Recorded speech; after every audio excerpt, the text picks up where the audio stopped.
Right. All right, mate. Oh, great. Thanks. Contact. Just so I'm getting to my. Oh. Hello, mate. Hey, how are we doing? I've had better weeks, Steve. Tell me it. Tell me everything. To be Unload. hold on. I'm going to go and open the blind because I've only just got up, and I'm really sorry that I was meant to be here at 7 a.m. and I slept in till 8 a.m. I'm going to go and open the blind. Hold on.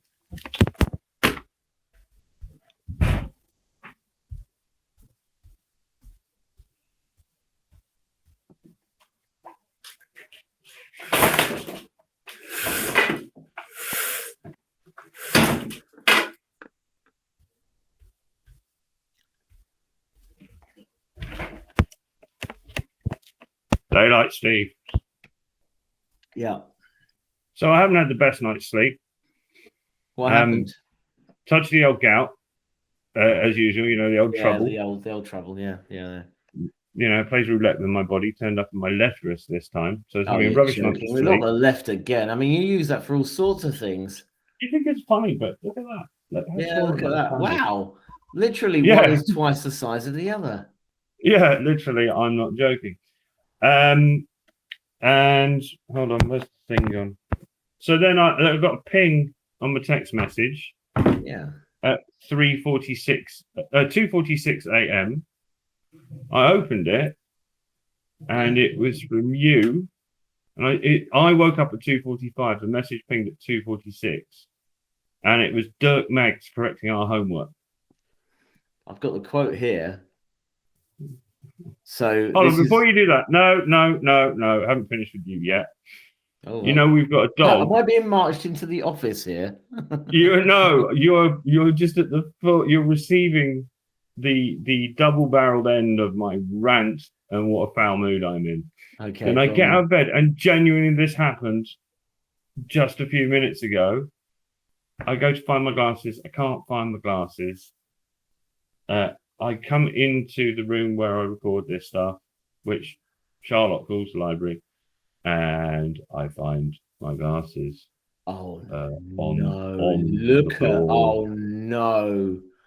no! What sort of night did you have last night? No, that is our stupid, half Shih Tzu, half poodle puppy. Apparently, I'm meant to call him a shoodle. Yeah. But as you can imagine, I call him something else. I bet you do. Yes, especially after that. Yeah, Dirk Maggs. And then Dirk Maggs has corrected our homework. So frankly, Steve, I'm not in the best of. Oh, okay. Well, let's just should we unpack this, shall we? So Dirk Maggs has said basically, little correction on what you said, lads. Cain and Abel. Cain isn't Abel. Abel is Cain. Well done for spotting Vincent Price. Also, this thing that I've spent 2 years of my, or 30 years with the material and 2 years of my life with is not a gimmick. You said it was a gimmick, where actually I just asked, is it a gimmick, without answering the question. And I love the book, and I'm a bit gutted, because normally when you put the name of somebody in a tweet, the idea is that perhaps fans of that person will, if they go searching for Dirk Maggs, will find that we've been talking about Dirk Maggs. Dirk Maggs lives in a spaceship. It is like Star Trek Enterprise. It is in orbit. He sits in the big chair at the back, and then he has a Sulu and a Chekhov, not the dead one, obviously, sitting at the front, mapping out the audio on a giant screen. Yeah, that's what he does. There is no way he is going to listen. Right, we are tinkering with a rusty grey 50-year-old Morris Minor in a garage, to use an analogy to compare what we do with audio to what he does with audio. He, with the power of his mind and telekinesis, he makes $20 million hypercars. He is far too busy to, within a few hours, have listened to our podcast. And now we're ruined, Steve. We're ruined. But yeah, yeah. Well, you included him in the tweet. So yeah, all right. Frankly, I'm sorry. Yeah, no, it was just. this could have gone underground. I'm not going to bother him. You'll notice. So I wrote the audiobook show tweet, and I didn't put him in that because he's going underground. And then I went, we've put so much work into it. It's worth a shot.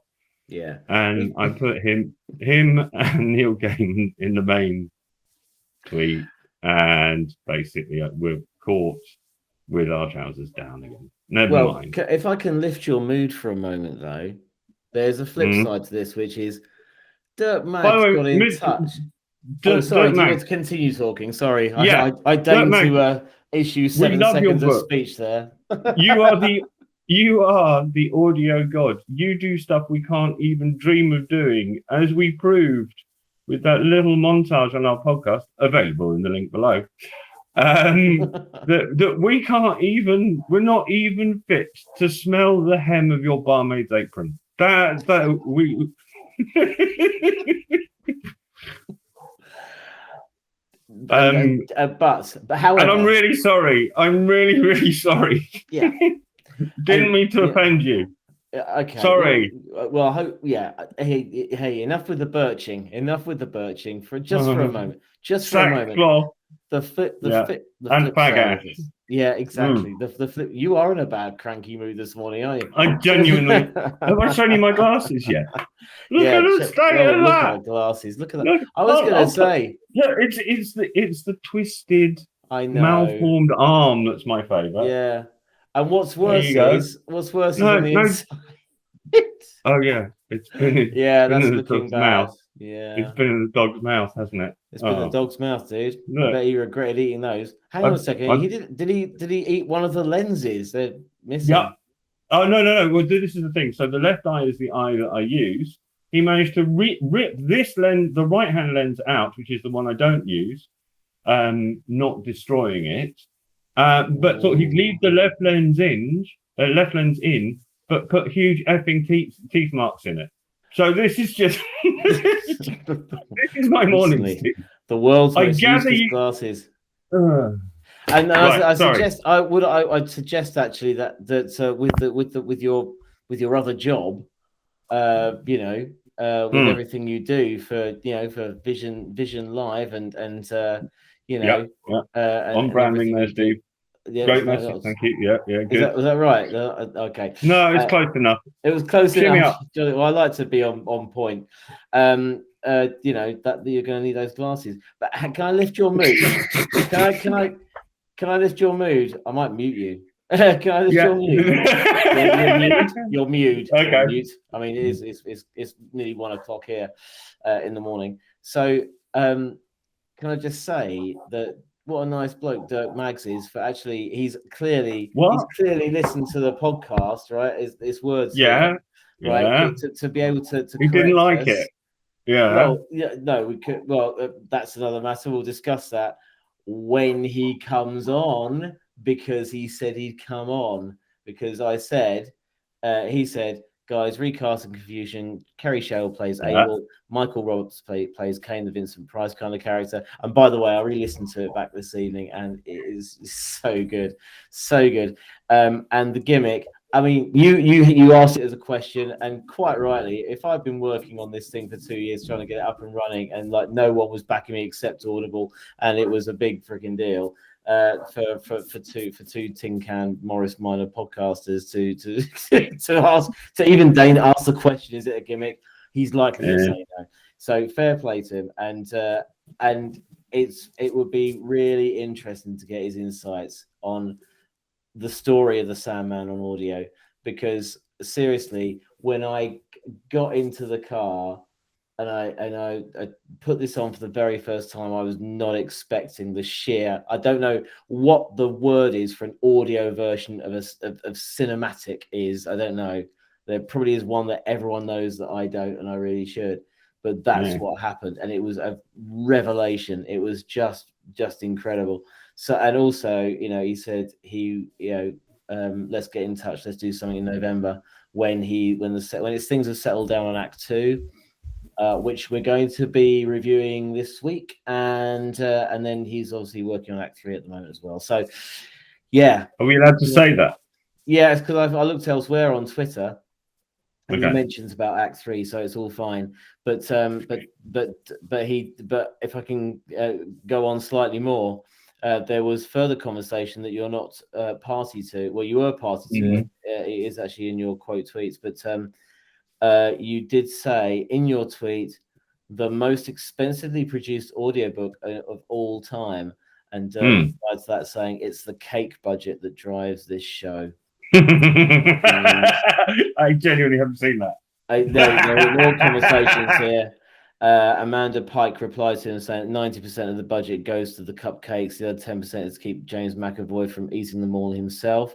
Bit of a stat there. Poor James didn't get a look in, said Dirk. Amanda said, oh, you need to rectify this, must send him cake. Luke Pullen chipped in, said, seems like a decent investment. Sean in Roundhay said, sold your soul for a sponge. And Dirk Mag says, there's my epitaph. I chipped in by saying clearly there's a budget approach. The crown's been stolen from Test Match Special regarding the cake budget. Okay.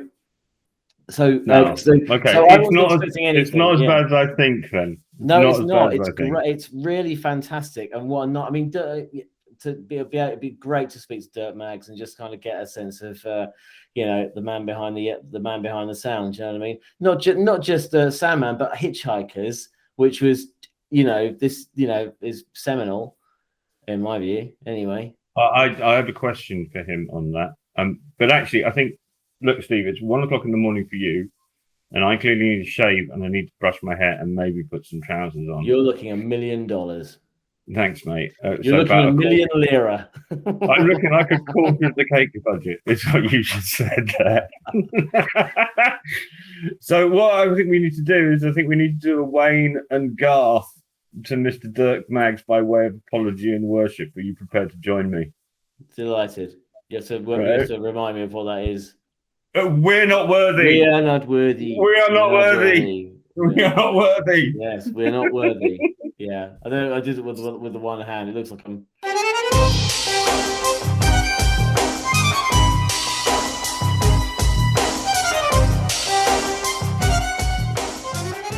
Hello, I'm Steve. And I'm Matthew. And this is Audiobook Club. This is where we review and recommend audiobooks to you. And in this episode, just ahead of the release of its sequel as an audiobook, plus its Netflix streaming series, we're revisiting an audiobook which we firmly believe was made with the highest budget in the medium's history, and that is The Sandman by Neil Gaiman. It is. And to be honest, Steve, I'm feeling the pressure somewhat because it really is a game changer of an audiobook. It is a brilliant piece of work. The writing is fantastic. But on top of that, the stuff that I think you noticed in particular was the stellar cast and the brilliant audio production. And I have to say, the thing that's excited me most about this audiobook is your reaction to a fiction audiobook. I've never seen anything like it, Steve. No, I mean, up to now, we've spoken before. I really kind of go for political history or biographies because I'm very rock and roll. And this is the first fiction audiobook that I was lucky enough to go for a week's break in France, right? And I intended to get through this audiobook. That was going to be my accompaniment in the car while I drove on the whole journey. And I just devoured this thing. So basically, I just got onto the A16, just come off the ferry, and I had no expectations of what was going to come through the speakers when I pressed play. And I can't describe the feeling. I just thought it was just like a boof right in your face. I don't know if there's a word, an audio equivalent for cinematic, but this was it. This was it. And I was hooked right from the off. The pacing, the dialogue, the way the acting was incredible. The amazing use of the form by Dirk Maggs as well, the way he's adapted, comics essentially to start with, to create it for audio was just off the clock. There's scenes in episode 3, which is Dream a Little Dream of Me. So this is where Morpheus is one of the episodes where he's searching for all his gear to after he'd been resurrected and or set free from the glass prison, and there's a scene where he's basically got there's a dream going on. There's a dream going on. It's John Constantine's dream, and there's Neil Gaiman narrating it. And by the way, Neil Gaiman as a narrator is excellent, I think, really as an author reading his own book or his own content. And John Constantine's dream is described so brilliantly as zipping from one dream to another. So he's at one point he's having rather a steamy moment with a lady. The next point he's in a Lamborghini, and it's the way the sentences kind of merge onto each other to flip from dream to dream to dream. And it was just incredible. That's just one example, but the sound design, the music, it was just phenomenal. I'm loving it. So, you are clearly overwhelmed, as I was. And I need to have a lay down. I couldn't do that in the car. I would have crashed. Yes. I think, as we've said before, tantric sex scenes at 70 miles an hour are never a good idea. Certainly not on your own, which is what I was. It takes ages. I tried. You can travel a long distance doing tantric sex at 70 miles an hour. You certainly can. No, but let's take a breath. So actually, we could, and I'm stealing this from you, we could end this episode here. Yeah. It is amazing. Look how knocked out Steve is by this audiobook. Look how overwhelmed and gobsmacked he is by just how good this audiobook is. And I agree with him.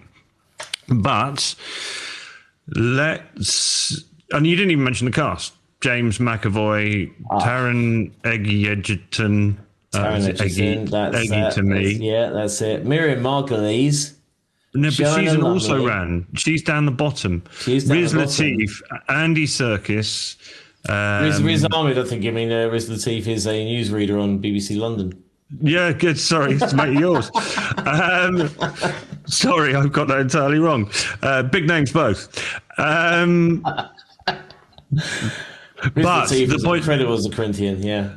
Also, Michael Sheen, he's in there as well. So, basically anyone who's anyone has turned up and performed well. But the way you and I have always done things on Audiobook Club, I'm sorry, Steve, I like a certain order to proceedings. You run a tight ship. What we like to do is we like to start with source material. Is the source material any good? Don't say anything, Steve. No, I'm doing the list of what we're going to do first. Number 2 is we then look at the narration / production / delivery.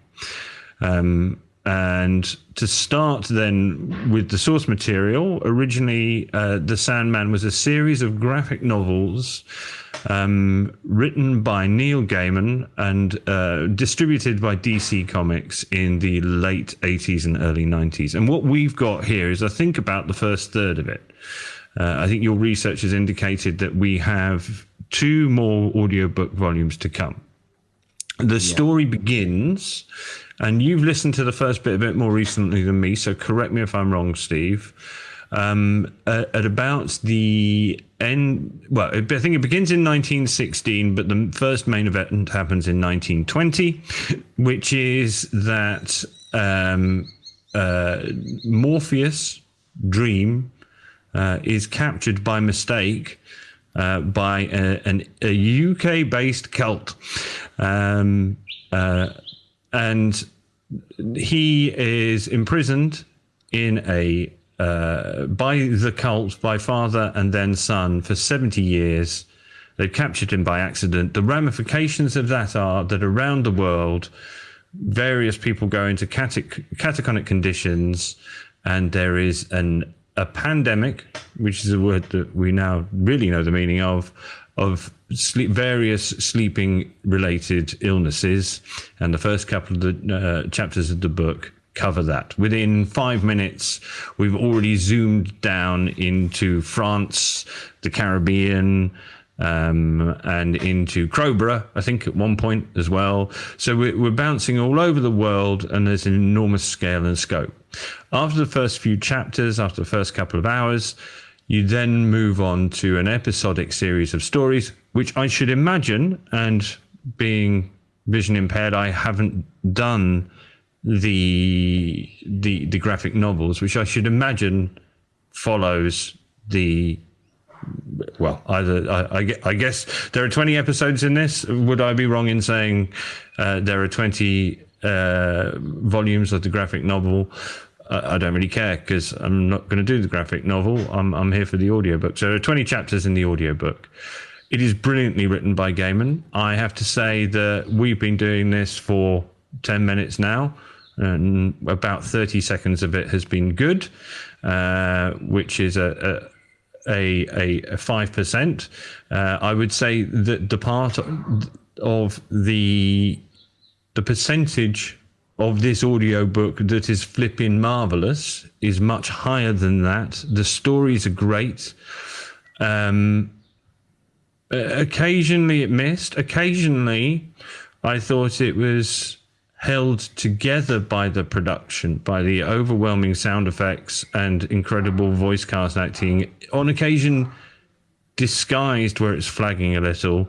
And there was only one place for me that it didn't work, and that was in chapter 20, which is A Midsummer Night's Dream. But that is me really stupidly looking for things to say, and it's my personal opinion that it felt like there were some literary references being sandwiched in, and it was an unnecessary exercise.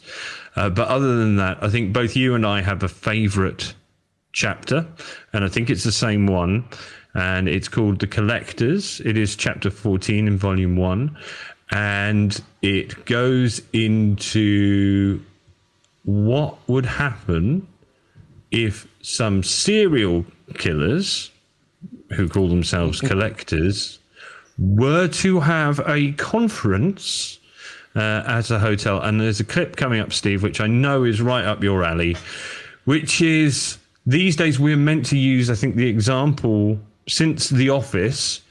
Let's imagine, in the context of The Office and the comedy portrayal of the mundane details of such things, this is the administrative details of turning up to a conference for serial killers.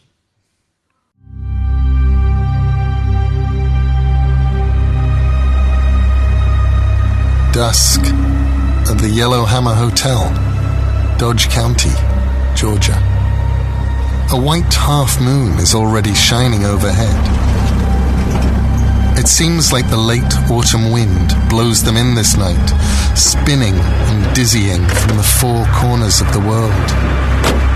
Dodge County News. A human arm has been found this evening. It is a bitch wind, knife sharp and cutting, and it blows bad and cold. She has eyes that men adore so, and a torso.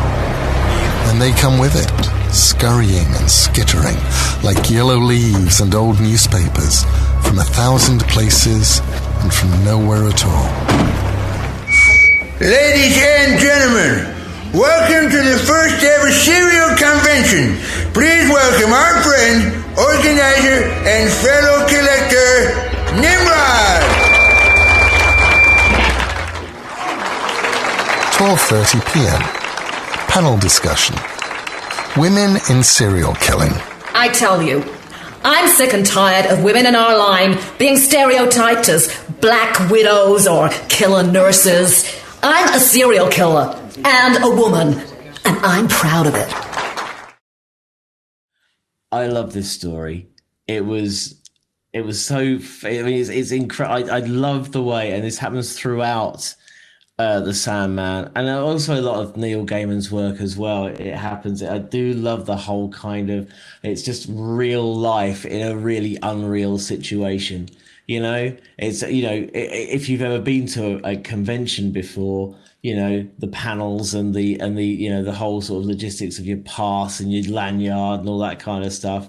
is all there, and I really, really like that about this story.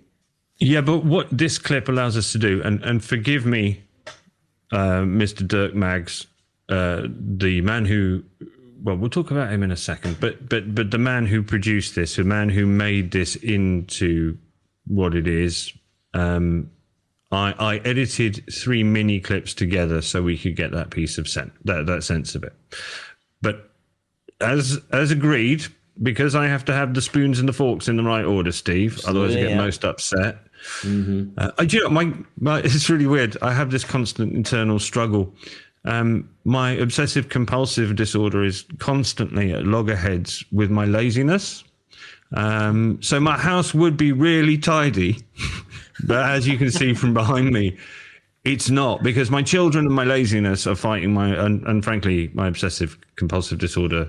So You're a conflicted man, aren't you? Really? I'm a conflicted man, but I need to do it here, and now I can own you, basically, and that makes me feel better. So we're going to talk about the production now.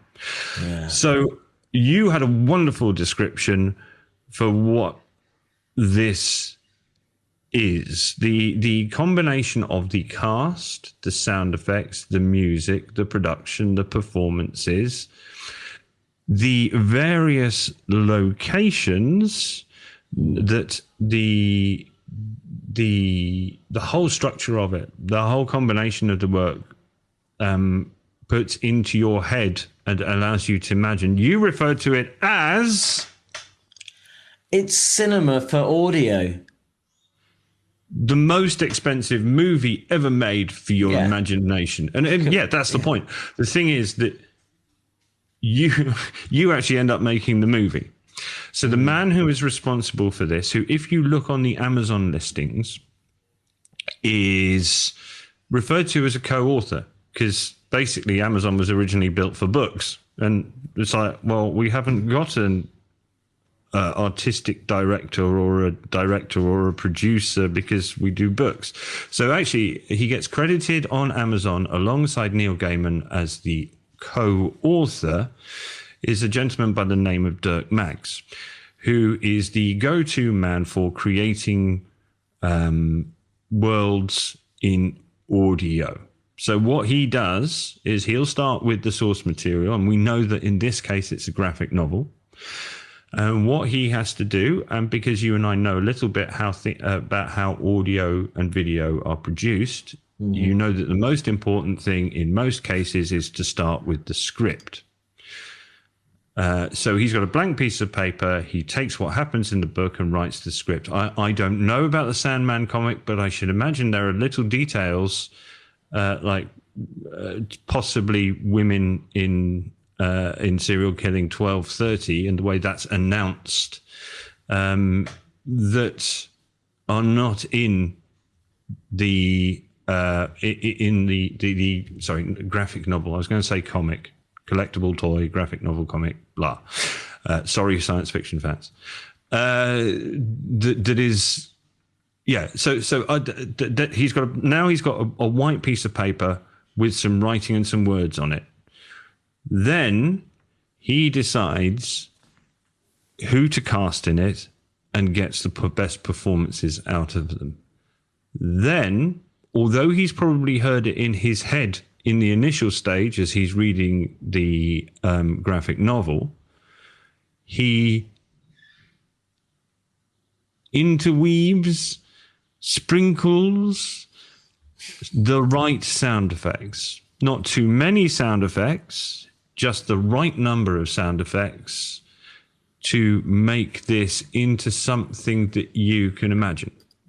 And then on top of that, music which punctuates it and perhaps guides your emotions to a certain extent. But ultimately what he's done is he's starting with a book over there, and as you put it, and it is entirely your line, created the most expensive movie in the world in the listener's imagination. And it is no mean feat. It's an incredibly unique skill. If you listen to the podcast version of what we're doing here, link below in the description, slightly longer than this. We tried to do a bit of it. Steve wrote a script. and I tried to do my best Dirk Maggs. And Mr. Maggs, I'm terribly sorry. I wasn't expecting you to hear it. I am embarrassed and ashamed. Yeah, we really weren't banking on him actually listening to the podcast. So we just sort of, we went bowling in there with all our big opinions and incorrect information, and fair play to Dirk. Sorry, and in my case, I know you do other things now, but to the person in the world who's the best in the world at my day job. And yeah, sorry. That's all right. Don't worry. Our little opening doesn't seem so funny anymore when I know that it's held together with chicken wire and chewing gum. And as I said, this is the $20 million hypercar version, and it really is. It's that good. I tried. There was a bit where somebody said, "Can you do a bit of work on an audiobook for us?" And that was a straight narration audiobook. For me, just to work behind the scenes, doing the production, doing the editing. And normally I work in radio that comes out of a little speaker in the corner of your room. This audiobook should definitely be listened to on headphones. I had a go. He said, "Here's a chapter of an audiobook. Can you polish it up so it all makes sense?" And it took me 3 times as long as it should be. And he had to listen to it and threw it out after the first 30 seconds. So I am not good enough. I'm an award-winning radio presenter, but I am not good at Community Broadcasting of Australia, Community Broadcasting Association of Australia, outstanding news and current affairs, and silver in the Australian Podcast Awards within the last year. Steve, thank you very much. Absolutely. But I am not good enough to produce a straight audiobook. But you are good enough. You are good enough. If I can just interject for a moment, you are good enough to mention your awards on a podcast that's completely unrelated. Well, look, the point is, I'm damn good. But as I say, I am not Dirk Maggs. I admire his superpowers. I'm like a park run person watching Usain Bolt, and in fact, that's the best analogy, really. And you don't. If you were a park run runner and not a particularly competitive one with knees like mine, you wouldn't want Usain Bolt to watch you running because it would be embarrassing. And frankly, I feel that about what's happened with Dirk Maggs. This is a fantastic production. I cannot emphasize. I even think, as I've said, that the production carries perhaps some of the less intense parts of the story. You and I mentioned before, and of course we don't condone it, but the smoking in this book, Steve. Yeah. It's never mentioned, but it's used to such great dramatic effect. And just the sound of somebody lighting a match and inhaling a cigarette can imply so much. And at various points in this book, it implies different things in different ways. And he's real, it was so real hearing her lighting up that cigarette, describing why she loves them so much, and using faces as ashtrays. These kind of things. Yeah. So it's the combination of the words and the content of the words, along with that really kind of crackly sound effect of a cigarette being lit. And alongside, by the way, I have to say, again, this is going back to episode 3, the John Constantine episode, and this is where this one of the characters just has the best smoking cough I've ever heard. It really, and played it. I mean, I have the audiobook at quite a high volume in the car, and just to hear this almost sickening. I mean, I felt sick after hearing it, to be honest. Especially when it's followed up with a line, "Oh, I need a fag." Yes. but again, do you know what? We've wandered off again. Because what we normally do when we talk about audiobooks is it's normally one person reading a book. And sometimes that is terrible.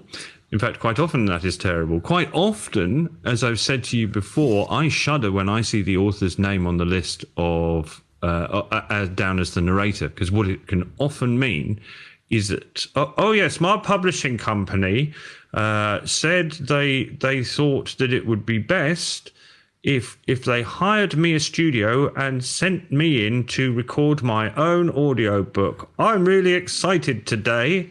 And then you see the tweet 2 days later where they're sitting in front of a microphone in a studio, and then you hear nothing for 3 weeks as they stumble over their words and deliver it poorly.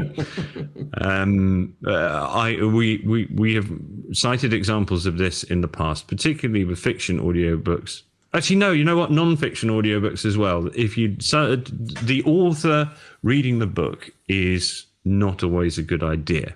So Neil Gaiman is down as the narrator here. I think you wish you sounded like Neil Gaiman, don't you, Steve? Oh yeah, I mean, he's just got the perfect voice for this. He really, really has, and I know he narrates a lot of his audiobooks as well. Other ones, Neverwhere and other ones. But he has got the perfect voice for this because he's got the twin advantage of that really kind of mellifluous voice, along with he wrote the words, so he knows where the emphasis is. He knows what he wants to get across. He's not a voiceover artist who is just being directed so much. I don't know how much direction he needed for the audio, but it'd be quite interesting to see if we can find that out from Dirk Maggs as well when we speak to him. I agree. I mean, at the moment, the MCU are doing something called What If, and Jeffrey Wright is the dark voice in the background that is the god of the universe, or certainly the Greek chorus of the universe. And Gaiman is perfect for this. His accent, which we don't talk about because it's quite similar to ours, it's RP English, unaccented English. It's quite posh, but not too posh. It's gravelly. The pace is interesting. It's slow, and that allows for drama and pause and delivery, and for you to absorb the disgusting thing he's just said before he stabs a fag out in it with the next thing he says. It's that kind of thing. I mentioned in the podcast that I'm not sure how it would stand up if you just had Neil Gaiman's voice dry for 11 hours. To be honest, probably looking for something to say there because that hasn't happened.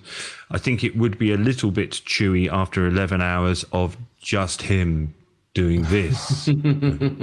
But that's not the case here. It's all surrounded by the incredible production and the stellar cast. I'm not saying carrying the weight, because I'd like Mr. Gaiman to come on as well, to be honest. Yeah, but I think he would agree that perhaps his he certainly, I don't think he has. That's the dog that got my glasses. I'm not happy. Really? Oh, that'll be later. Yeah, I'll get Mr. Gaiman to get a way to come up with for me to get rid of him. Yeah. Basically, it's irrelevant. I know it irks some people. If you read the comments, people find listening to his voice a bit scratchy after a while. I don't. I like it. I think it's entirely appropriate for the book. So if perhaps he hasn't been sent to RADA and taught to breathe from the diaphragm for 3 years, and at times there isn't the consistency, and I should imagine he had to do a couple of retakes as you and I do most of the time. It doesn't bloody matter. It's so good, and it's the right voice in the right place. Which brings us on to the cast. Steve, you're good at the cast. You're better at the cast than I am. Oh, I mean, the names that have been pulled forward together. I mean, the cast is very easy. If you've got a cast of glittering names that you've heard of them all, it's very kind of easy to sort of say, well, that's what makes it great and yada yada. But it's really not. I mean, everyone really pulls a blinder in this. Their voices are incredible, and we've spoken before about Cain and Abel. The whole kind of Vincent. Well, the bit I got wrong. That's the bit where that's the bit where Mr. Maggs corrected my homework, isn't it? Very kindly corrected your homework, I think you meant to say, yeah. Hey, but at least I spotted it was Vincent Price. Oh, you hadn't. Good spot. No, I didn't spot that. No, there was me grasping it and they was going, was it Peter Cushing? No, it's of course it's Vincent Price. So yeah, it just amazing, just really, really nice. From you have something like that, which can be viewed as quite an extreme kind of voice, to someone like There was just 3 words. I think Sue Johnston. Sue Johnston was a Unity Kincaid.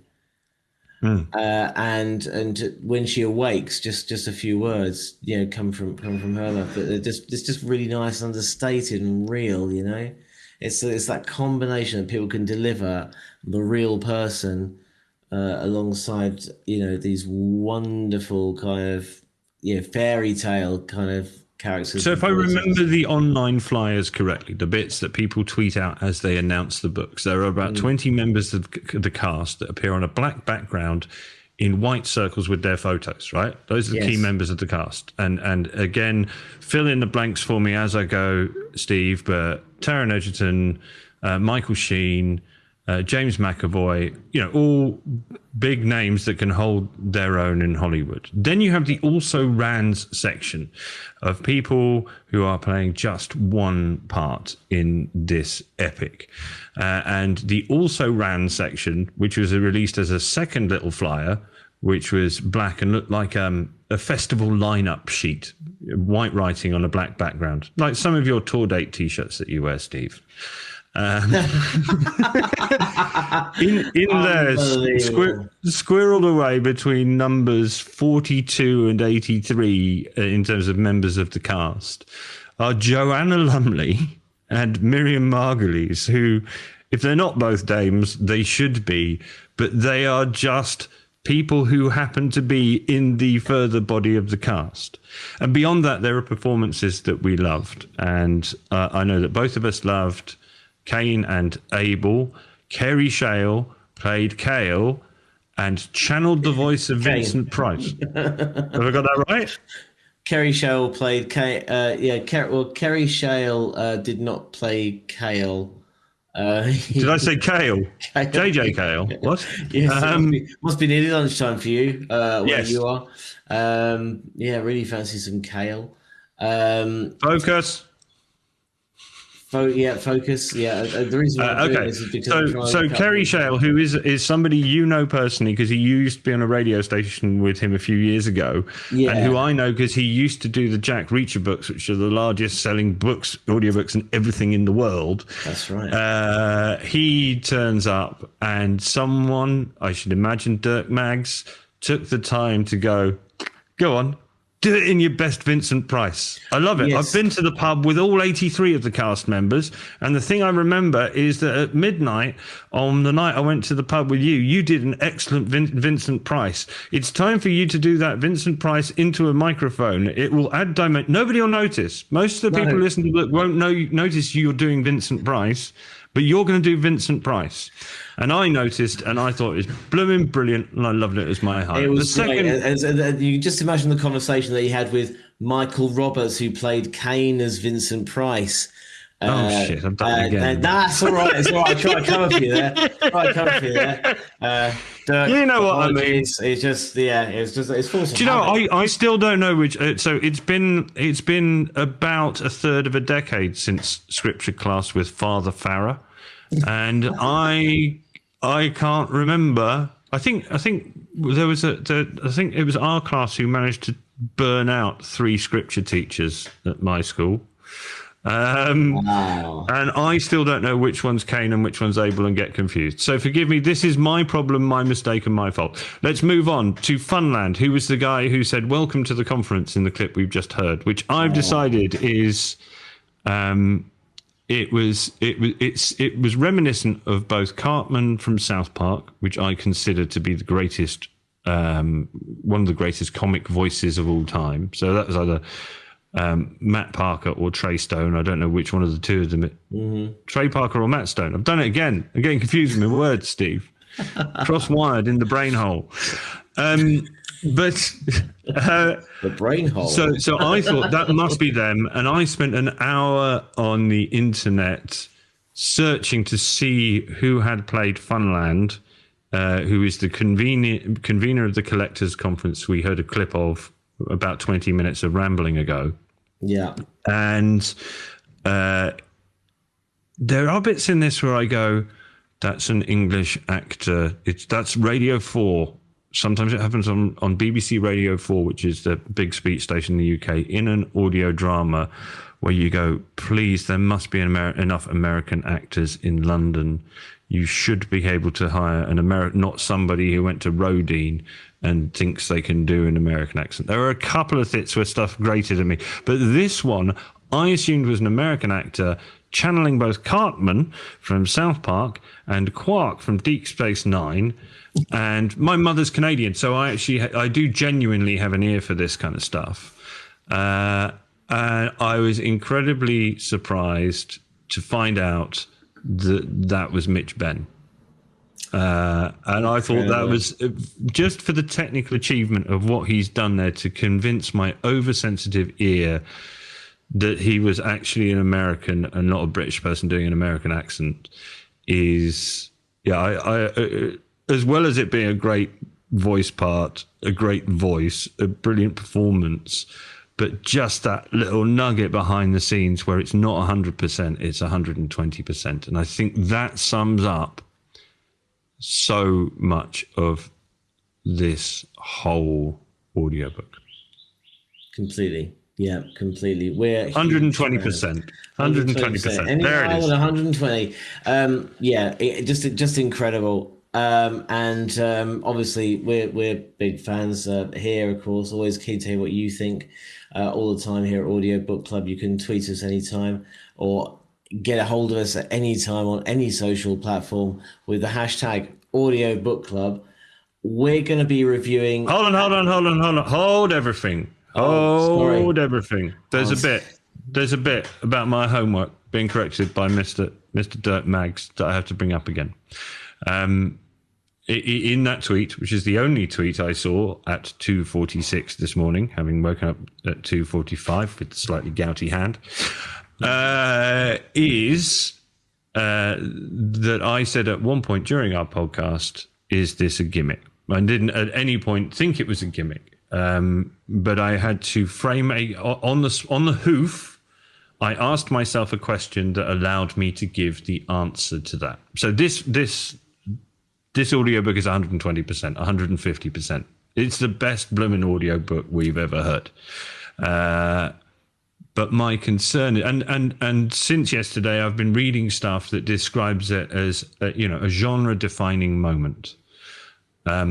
And that it is, and it's not a gimmick, but as far as the suits and bean counters at Amazon and Audible are concerned, it is a marketing tool to get people to come in and pay £42 or $79, or if you get Amazon Audible Plus in the States, it's $115. And to commit yourself to a year's subscription. And the reason we started this podcast is because a lot of people who do that then find they have 6 credits remaining at the end of the year. And that is a substantial amount of money. Yeah. It's actually £84, of which £42 you haven't spent. You've spent the money, but you haven't got anything for it. This audiobook is amazing. Genre defining, a key turning point for the genre, not my words that I've nicked off articles that have been written about it on the internet. But ultimately, the reason you and I started doing this is because we wanted to help people find good audiobooks. Committing £7 and 10 to 20 hours to something, we don't want to waste anybody's time. And I am just concerned that perhaps, and I'm being a bit journalisty, I'm being a bit tabloidy, but perhaps the net result of this being given to people for free and then buying into a year's contract that they only use half of and then forget to cancel, I worry that the net result, the net effect of this audiobook, not of reading it, but what it will do to society as a whole, is lead to a feeling of disappointment. So huge congratulations to Neil Gaiman, Dirk Maggs, and the entire cast. But please, let this be a turning point for the genre. please, we're very glad to hear that you're bringing out Volume 2 in about 5 days' time now, and that you will be in the studio until November, December making Volume 3. Please don't stop, because not all audiobooks are this good. And for the sake of the genre, let's hope you've raised the bar and raised the game. But meanwhile, Steve and I will scrabble around in the rubble of what you've left behind and recommend the best audiobooks we can, and try and get people to recommend their favorites to us. Absolutely. Very well said. I couldn't put it any better. So over to you. We're going to be reviewing Act 2 of The Sandman coming up as we record. It's being released next week, next Wednesday, the 22nd of September. And so hashtag Audiobook Club is the hashtag to go to and use in your social network. So you'll find us on Facebook, Instagram, Twitter, all the usual suspects places. And we shall catch up with you then with part 2. We're very excited. Just before we go, also while you're there, hashtagging us, we can't read everything. It's like talking about audiobooks is like talking about books. That's why we call it Audiobook Club. It's like book club. Please, can you recommend to us stuff that you've really enjoyed? I think, again, Steve and I have over time realized that we thought we were going to review audiobooks, but what we've actually ended up doing is wanting to recommend them, wanting to make sure that you don't have that feeling that you've just spent £7 that you will never get back on buying something that is rubbish. So again, preferably stuff as well that's out of Steve and my comfort zone. We'd love to share your thoughts with others. Absolutely. Right. So, can you tell me about the forum, Steve? Yeah, we've got a forum. I built a forum, Steve. It's 1997, so we do have a forum featuring a message board. However, people are actually joining it, which I wasn't expecting, so I can't be. Isn't Matt old-fashioned anymore because it's actually working? So can you remember? Can you remember? This is the good bit. Can you remember the address of the website I built with Wix, Steve? Audiobookclub.net. Yes. Yeah. You got me. Got your number. Right. Thanks, Matt. That's it. It's done. That's roll titles. No more titles. No more words. See you next time. Nice.